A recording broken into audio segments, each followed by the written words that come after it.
Pamirsa, selami periode arus mudik Maret kantos April warsane mangkin, Pertamina Patraniaga Jatim Balinus nureksain kata konsumsi BBM Pertamax series keuningin nincap 6,3% miwah kutus 4% Dex series.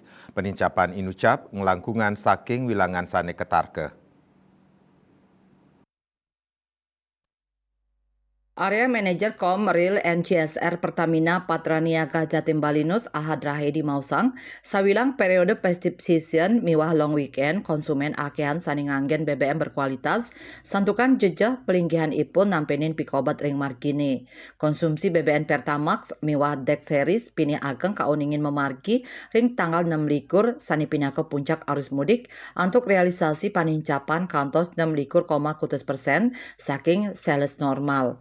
Puncak kaping kali memarki ring tanggal 12 April arus balik lebaran. Asa punika taler stok BBM miwah LPG sampun katincapang kantos langkungan 3% Paketandane ngaptiang majeng krame mangdane ngisi BBM full tank ring titik awal saha ngawigunayang penawuran cashless mangde digelisang ring antrean.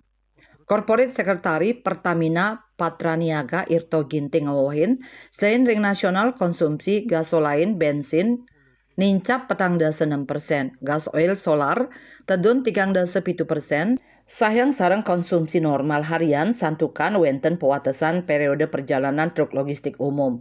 Panincapan pinih ageng gasolin memargi ring soroh produk Pertamax Turbo kantos 104%. Cita Maya Bali Pos Kuningaya.